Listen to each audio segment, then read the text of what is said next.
नमस्कार दोस्तों, आज हम आपको बृहस्पतिवार व्रत की कथा एवं इसकी विधि के बारे में बताएंगे। दोस्तों, बृहस्पतिवार के दिन बृहस्पतिश्वर महादेव की पूजा होती है। दिन में एक समय ही भोजन करना चाहिए। पीले वस्त्र धारण करें, पीले पुष्पों को धारण करें। भोजन भी चने की दाल का होना चाहिए, नमक नहीं खाना चाहिए। पीले रंग का फूल, चने की दाल, पीले कपड़े तथा पीले चंदन से पूजा करनी चाहिए। पूजन के पश्चात कथा सुननी चाहिए। इस कथा के करने से बृहस्पति देव अति प्रसन्न होते हैं तथा धन और विद्या का लाभ होता है। स्त्रियों के लिए यह व्रत अति आवश्यक है। इस व्रत में केले का पूजन होता है। तो आइए अब इसके व्रत की कथा को जानते हैं। प्राचीन समय की बात है। भारत में एक राजा राज्य करता था। वह बड़ा ही प्रतापी तथा दानी राजा था। वह नित्य प्रति मंदिर में भगवान दर्शन करने के लिए जाता था। वह ब्राह्मण और गुरु की सेवा किया करता था। उसके द्वारा कोई भी याचक निराश होकर के नहीं लौटता था। वह प्रत्येक गुरुवार को व्रत रखता एवं पूजन करता था। हर दिन गरीबों की सहायता करता था। परंतु यह सब बातें उसकी रानी को अच्छी नहीं लगती थी। वह न तो व्रत करती, न ही किसी को एक भी पैसा दान में देती थी। वह राजा को भी ऐसा करने से मना करती थी। एक समय की बात है। राजा शिकार खेलने वन को चले गए। घर पर रानी और दासी थी। उस समय गुरु बृहस्पति साधु का रूप धारण करके राजा के दरवाजे पर भिक्षा मांगने के लिए आए। साधु ने रानी से भिक्षा मांगी तो वह कहने लगी, हे साधु महाराज, मैं इस दान पुण्य से तंग आ चुकी हूँ। इस कार्य के लिए तो मेरे पति ही बहुत हैं। अब आप ऐसी कृपा करें कि सारा धन नष्ट हो जाए, मैं आराम से रह सकूं। साधु रूपी बृहस्पति देव ने कहा, हे देवी, तुम तो बड़ी विचित्र हो। संतान और धन से कोई दुखी नहीं होता, इसे तो सभी चाहते हैं। पापी भी पुत्र और धन की इच्छा रखता है। अगर तुम्हारे पास धन अधिक है तो भूखे मनुष्यों को भोजन कराओ, प्याऊ लगवाओ, ब्राह्मणों को दान दो, धर्मशालाएं बनवाओ, कुआं, तालाब, बावड़ी, बाग बगीचे आदि का निर्माण कराओ तथा निर्धनों और कुंवारी कन्याओं का विवाह कराओ, साथ ही यज्ञ आदि करो। इस प्रकार के कर्मों से आपके कुल और आपका नाम परलोक में भी सार्थक होगा एवं तुम्हें स्वर्ग की प्राप्ति होगी। परंतु रानी साधु की इस बातों से खुश नहीं हुई। उसने कहा, हे साधु महाराज, मुझे ऐसे धन की आवश्यकता नहीं है जिसको मैं अन्य लोगों को दान करती फिरूं और जिसको रखने और संभालने में मेरा सारा समय नष्ट हो जाए।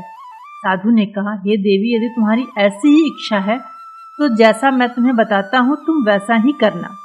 बृहस्पतिवार के दिन घर आंगन को गोबर से लीपना, अपने केशों को पीली मिट्टी से धोना, केशों को धोते समय स्नान करना, राजा से कहना वह हजामत करवाए, भोजन में मांस मदिरा खाना, कपड़े धोबी से के यहाँ धुलने को देना। इस प्रकार 7 बृहस्पतिवार करने से तुम्हारा सारा धन नष्ट हो जाएगा। यह कहकर साधु महाराज अंतर्ध्यान हो गए। रानी ने साधु के कहने के अनुसार 7 बृहस्पतिवार तक वैसा ही करने का विचार किया। साधु के बताए अनुसार कार्य करते हुए अभी केवल 3 ही बृहस्पतिवार बीते थे, उसकी समस्त संपत्ति नष्ट हो गई। भोजन के लिए दोनों समय परिवार तरसने लगा तथा सांसारिक भोगों से दुखी रहने लगा। तब राजा रानी से कहने लगा, हे रानी, तुम यहीं पर रहो, मैं दूसरे देश को जाता हूँ। यहाँ पर सभी मुझे जानते हैं, इसलिए मैं यहाँ कोई काम नहीं कर सकता। मैं अब परदेश जा रहा हूँ, वहाँ कोई काम धंधा करूँगा, शायद भाग्य बदल जाए। ऐसा कह करके राजा परदेश चला गया। वह वहाँ जंगल में लकड़ी काट कर लाता और शहर में बेचता। इस तरह जीवन व्यतीत करने लगा। इधर राजा के बिना रानी और दासी दुखी रहने लगी। किसी दिन भोजन मिलता, किसी दिन जल पीकर रह जाती। एक समय रानी और दासी को 7 दिन बिना भोजन के व्यतीत करने पड़े। तो रानी ने अपनी दासी से कहा, हे दासी, यहाँ पास के ही नगर में मेरी एक बहन रहती है। वह बड़ी धनवान है। तू उसके पास जा और वहाँ से 5 सेर बेझर मांग कर ले आ, जिससे कुछ समय के लिए गुजारा हो जाएगा। दासी रानी की बहन के पास गई। रानी की बहन उस समय पूजा कर रही थी। बृहस्पतिवार का दिन था। दासी ने रानी की बहन से कहा, हे रानी, मुझे आपकी बहन ने भेजा है, मुझे 5 सेर बेझर दे दो। दासी ने यह बात अनेक बार कही, परंतु रानी की बहन ने कोई उत्तर नहीं दिया, क्योंकि वह उस समय बृहस्पतिवार की कथा सुन रही थी। जब दासी को रानी की बहन से कोई उत्तर नहीं मिला तो वह बहुत दुखी हुई। उसे क्रोध भी आया। वह लौटकर रानी से बोली, हे रानी, आपकी बहन तो बहुत घमंडी है, वो छोटे लोगों से बात भी नहीं करती। मैंने उससे कहा तो उसने कोई उत्तर नहीं दिया, मैं वापस चली आई। रानी बोली, हे दासी, उसमें उसका कोई दोष नहीं है। जब बुरे दिन आते हैं तब कोई भी सहारा नहीं देता। अच्छे बुरे का पता विपत्ति में ही लगता है। जो ईश्वर की इच्छा होगी वही होगा। यह सब हमारे भाग्य का दोष है। उधर रानी की बहन ने सोचा, मेरी बहन की दासी आई थी, परंतु मैंने उससे बोला नहीं, इससे वह बहुत दुखी हुई होगी। अतः कथा सुन और विष्णु भगवान का पूजन समाप्त कर वह अपनी बहन के घर आई और कहने लगी, हे बहन, मैं बृहस्पतिवार का व्रत कर रही थी। तुम्हारी दासी हमारे घर गई थी, परंतु जब कथा होती है तब तक ना तो उठते हैं न बोलते हैं, इसलिए मैं नहीं बोली। तो वह दासी क्यों आई थी? रानी बोली, बहन, हमारे घर अनाज नहीं था। वैसे तुमसे कोई बात छिपी नहीं है, इस कारण मैं दासी को तुम्हारे पास 5 सिर बेझर लेने के लिए भेजा था। रानी की बहन बोली, बहन देखो, बृहस्पति भगवान सबकी मनोकामना पूर्ण करते हैं, देखो शायद तुम्हारे घर में अनाज रखा हो। यह सुनकर दासी घर के अंदर गई। वहां उसने एक घड़ा बेझर का भरा मिल गया। उसे बड़ी हैरानी हुई, क्योंकि उसने एक एक बर्तन देख लिया था। उसके बाहर आकर के रानी को बताया। दासी अपनी रानी से कहने लगी, हे रानी, देखो, जब अन्न नहीं मिलता तो हम रोज ही व्रत करते हैं। अगर इस व्रत की विधि और कथा पूछ ली जाए तो उसे हम भी कर लिया करेंगे। दासी के कहने पर रानी ने अपनी बहन से बृहस्पतिवार व्रत के बारे में पूछा। उसकी बहन ने बताया, हे रानी बहन, बृहस्पतिवार को सूर्योदय से पूर्व उठकर स्नान करके बृहस्पतिवार का व्रत करना चाहिए, लेकिन इस दिन सिर नहीं धोना चाहिए। बृहस्पतिवार के व्रत में चने की दाल मुनक्कों से विष्णु भगवान का केले के वृक्ष की जड़ में पूजन करें तथा दीपक जलावें। उस दिन एक ही समय भोजन करें। भोजन पीले खाद्य पदार्थों का ही करें तथा कथा सुने। इस प्रकार करने से भगवान प्रसन्न होते हैं, अन्न पुत्र धन देते हैं। इस तरह व्रत और पूजन की विधि बताकर रानी की बहन अपने घर लौट आई। रानी और दासी दोनों ने निश्चय किया कि बृहस्पति देव भगवान का पूजन अवश्य करेंगी। 7 दिन बाद जब बृहस्पतिवार आया तो उन्होंने व्रत रखा। गुड़साल में जाकर के चना और गुड़ बीन लाई तथा उसकी डाल से केले की जड़ में विष्णु भगवान का पूजन किया। अब भोजन कहाँ से आए? दोनों बड़ी दुखी हुई, परंतु उन्होंने व्रत किया था, इस कारण बृहस्पति देव भगवान प्रसन्न थे। वे एक साधारण व्यक्ति के रूप में 2 थालों में सुंदर पीला भोजन लेकर आए और दासी को देकर बोले, हे दासी, यह भोजन तुम्हारे और रानी के लिए है, तुम दोनों करना। दासी भोजन पाकर बड़ी प्रसन्न हुई। रानी से बोली, रानी जी भोजन कर लें। रानी को भोजन आने के बारे में कुछ नहीं पता था, इसलिए वह दासी से बोली, जा तू ही भोजन कर ले, क्योंकि तू हमारी व्यर्थ में हंसी उड़ाती है। दासी बोली, एक व्यक्ति अभी भोजन देकर गया है। रानी कहने लगी, वह भोजन तेरे लिए ही देके गया है, तू ही भोजन कर। दासी ने कहा, वह व्यक्ति हम दोनों के लिए 2 थाल भोजन देके गया है, इसलिए मैं और आप दोनों ही साथ में भोजन करेंगे। दोनों ने गुरु भगवान को नमस्कार कर भोजन प्रारंभ कर दिया। उसके बाद प्रत्येक बृहस्पतिवार को गुरु भगवान का व्रत और पूजन करने लगी। बृहस्पति भगवान की कृपा से उनके पास धन हो गया, परंतु रानी फिर पहले की तरह आलस करने लगी। तब दासी बोली, देखो रानी, तुम पहले भी इसी प्रकार आलस किया करती थी, तुम्हें धन रखने में कष्ट होता था, इसी कारण सारा धन नष्ट हो गया। अब गुरु भगवान की कृपा से धन मिला है तो फिर तुम आलस्य करने लगी। बड़ी मुसीबतों के बाद हमने धन पाया है, इसलिए हमें दान पुण्य करना चाहिए। तुम भूखे मनुष्यों को भोजन कराओ, प्याऊ लगवाओ, ब्राह्मणों को दान दो, कुआं, तालाब, बावड़ी आदि का निर्माण करवाओ, मंदिर पाठशालाएं बनवा कर दान करो, कुंवारी कन्याओं का विवाह करवाओ, धन को शुभ कार्यों में खर्च करो, जिससे तुम्हारे कुल का यश बढ़े तथा स्वर्ग की प्राप्ति हो और पितृ प्रसन्न हो। दासी की बात मान करके रानी ने इस प्रकार के कर्म करने प्रारंभ कर दिए, जिससे उसका यश काफी फैलने लगा। एक दिन रानी और दासी आपस में विचार करने लगी, न जाने राजा किस दशा में होंगे, उनकी कोई खोज खबर नहीं है। गुरु भगवान से उन्होंने प्रार्थना की और भगवान ने रात्रि में राजा के स्वप्न में कहा, हे राजा उठ, तेरी रानी तुझे याद करती है, अब अपने देश को लौट जा। राजा प्रातः काल उठ करके जंगल से लकड़ियां काट कर लाने के लिए जंगल की ओर चल पड़ा। जंगल से गुजरते हुए वह सोचने लगा, रानी की गलती से कितने दुख भोगने पड़े। राजपाट छोड़ करके उसे जंगल में आकर रहना पड़ा। जंगल से लकड़ियां काट कर उन्हें बेचकर गुजारा करना पड़ा। उसी समय जंगल ने बृहस्पति देव एक साधु का रूप धारण करके आए और राजा के पास आकर बोले, हे लकड़हारे, तुम इस सुनसान जंगल में किस चिंता में बैठे हो, मुझे बतलाओ। यह सुनकर के राजा के नेत्रों में जल भर आया और साधु की वंदना करके बोला, हे प्रभु, आप सब कुछ जानने वाले हैं।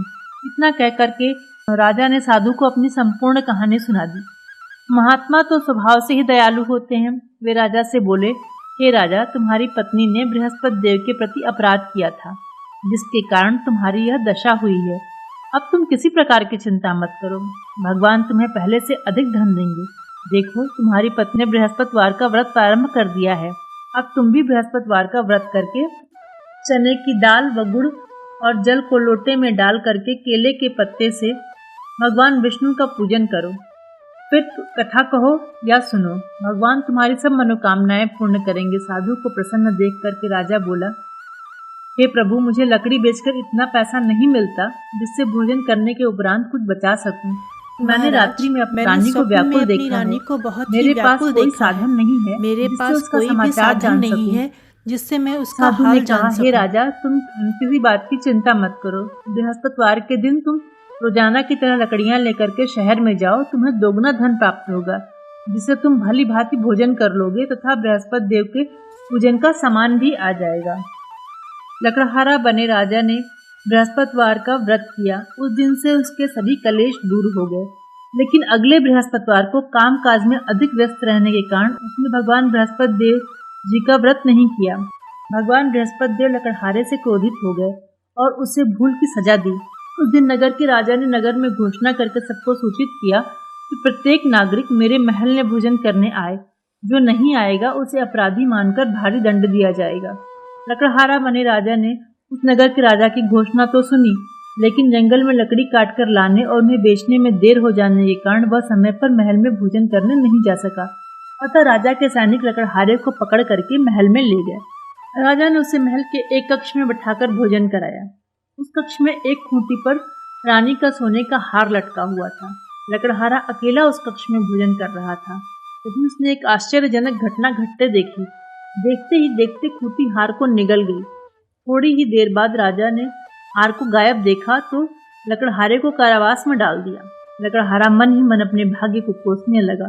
तभी उसे जंगल में मिले साधु का स्मरण हुआ आया। थोड़ी देर में भगवान बृहस्पति देव सन्यासी के रूप में उसके सामने प्रकट हुए और कहा, हे लकड़हारे, तूने भगवान बृहस्पति देव की पूजा नहीं की, इसी कारण तुझे कष्ट हुआ। लेकिन अब चिंता मत कर, बृहस्पतिवार के दिन कारागार के दरवाजे पर तुम्हें कुछ पैसे पड़े हुए मिलेंगे। उन पैसों से भगवान बृहस्पति का व्रत करके उनकी पूजा करोगे तो तुम्हारे सब दुख नष्ट हो जाएंगे। बृहस्पतिवार के दिन दरवाजे पर पड़े मिले पैसे से चने और गुड़ मंगाकर लकड़हारे ने बृहस्पतिवार की कथा कही तो भगवान बृहस्पति देव ने प्रसन्न होकर के उस नगर के राजा के स्वप्न में लकड़हारे को कारागार से मुक्त करने को कहा। सुबह राजा ने अपने कक्ष में आकर देखा तो खूंटी पर रानी का हार लटका हुआ था। राजा ने लकड़हारे को मुक्त कर दिया, उसे धन और आभूषण देकर के विदा किया। लकड़हारा बना राजा उस नगर से चल करके अपने नगर में पहुंचा तो उसने देखा कि नगर में कुएं, धर्मशालाएं, बाग बगीचे बने हुए हैं। उन्हें देखकर वह बहुत प्रसन्न हुआ। राजा ने किसी से पूछा, ये धर्मशालाएं किसने बनवाई हैं? सबने उसे बताया कि यह सब रानी और उसकी दासी ने बनवाए हैं। राजा महल में पहुंचा तो रानी ने उसका भव्य स्वागत किया। तब राजा ने निश्चय किया कि सप्ताह में एक बार तो सभी बृहस्पति देव का व्रत तथा पूजन करते हैं, परंतु मैं प्रतिदिन व्रत किया करूंगा तथा दिन में 3 बार कथा कहा करूंगा। अब राजा हर समय दुशाले में चने की दाल बांधे रहता तथा दिन में 3 बार बृहस्पति देव की कथा कहता। कुछ दिनों बाद राजा को अपनी बहन की याद आई। एक दिन घोड़े पर सवार होकर के राजा अपनी बहन से मिलने चल दिया। अभी राजा नगर के बाहर पहुंचा ही था कि उसने कुछ लोगों को एक शव ले जाते हुए देखा। राजा को स्मरण हो आया कि आज उसने किसी को बृहस्पतिवार की कथा नहीं सुनाई है। राजा ने उन लोगों को रोक कर कहा, भाइयों, आप लोग शव ले जाने के पहले मुझसे बृहस्पतिवार की कथा सुन लो। लोगों ने राजा पर क्रोधित होते हुए कहा, तुम पागल तो नहीं हो गए हो? लेकिन कुछ बड़े बूढ़े लोगों ने कहा, अच्छा भाई, साथ में चलते चलते तुम अपनी कथा भी सुना लो। राजा ने चलते हुए आधी कथा ही सुनाई थी कि शव हिलने लगा। राजा की पूरी कथा सुनाते ही शव उठ करके बैठ गया। लोगों ने हैरानी से दांतों तले उंगली दबाई और अगले बृहस्पतिवार से भगवान बृहस्पति देव का व्रत करने तथा कथा सुनने का निश्चय कर लिया। अब घोड़े पर सवार राजा चलते हुए एक किसान के पास पहुंचा। किसान अपने खेत में हल चला रहा था। राजा ने कहा, अरे भाई, मुझसे बृहस्पतिवार की कथा सुन लो। किसान झुंझलाकर बोला, अरे भाई, देख नहीं रहे हो, जितनी देर में तुम्हारी कथा सुनूंगा उतनी देर में तो पूरा खेत में हल चला लूंगा। राजा निराश होकर चलने लगा। तभी किसान के बैल लड़खड़ाकर जमीन पर जा गिरे। किसान के पेट में भी जोरों का दर्द होने लगा। इसी समय किसान की पत्नी खाना लेकर आई। उसने किसान से इसके बारे में पूछा। किसान ने घुड़सवार की पूरी कहानी सुनाई। किसान की पत्नी दौड़ती हुई राजा के पास पहुंचकर हाथ जोड़कर बोली, भैया, मैं तुम्हारी कथा सुनने को तैयार हूँ। राजा ने इस बार उसके खेत पर जाकर के बृहस्पतिवार की कथा सुनाई। तभी बैल उठ खड़े हुए। किसान के पेट का दर्द भी तुरंत ठीक हो गया। राजा अपनी बहन के घर पहुंचा तो उसकी खूब आवाभगत हुई। अगले दिन सुबह उठकर राजा ने देखा कि घर के सभी लोग भोजन कर रहे हैं। किसी भूखे को बृहस्पतिवार की कथा सुनाए बिना राजा भोजन नहीं करता था। उसने अपनी बहन से कहा, बहन, क्या घर में कोई ऐसा व्यक्ति है जिसने अभी तक भोजन न किया हो? उसकी बहन बोली, भैया, हमारे घर में तो क्या, आपको पूरे नगर में कोई ऐसा व्यक्ति नहीं मिलेगा जिसने सुबह सुबह भोजन न किया हो।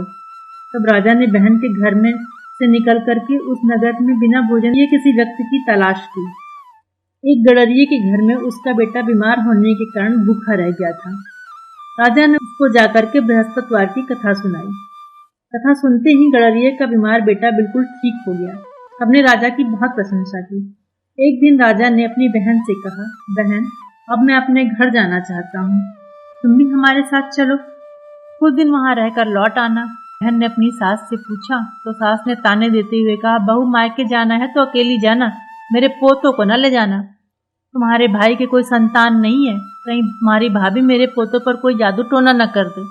दूसरे कक्ष में बहन की सास की बातें सुन करके राजा दुखी मन से अकेले ही नगर को लौट आया। रानी ने राजा से कहा, आप तो अपनी बहन को साथ लेने की बात कह के गए थे, फिर बहन को साथ क्यों नहीं लाए? तब राजा ने दुखी होते हुए कहा, रानी, हम निसंतान हैं, इसलिए कोई हमारे घर आना पसंद नहीं करता। रानी ने राजा को समझाया, हे प्राणनाथ, हमें बृहस्पति देव ने सब कुछ दिया है, अब भगवान बृहस्पति देव हमें संतान भी अवश्य देंगे। बृहस्पतिवार को विधिवत व्रत करते हुए राजा रानी ने भगवान बृहस्पति देव से संतान की प्रार्थना की। कुछ दिनों के बाद उन्हें स्वप्न में दर्शन देते हुए भगवान ने कहा, हे राजन, तेरी मनोकामना अवश्य पूर्ण होगी। एक सप्ताह बाद रानी गर्भवती हो गई। 10वें महीने रानी ने एक सुंदर पुत्र को जन्म दिया। राजा रानी जीवन पर्यंत बृहस्पतिवार का व्रत करते रहे। उनके घर में धन की वर्षा होती रही। इस तरह आनंद पूर्वक जीवन यापन करते हुए राजा रानी भगवान बृहस्पति देव की अनुकंपा से मोक्ष को प्राप्त करके सीधे वैकुंठ धाम पहुँच गए।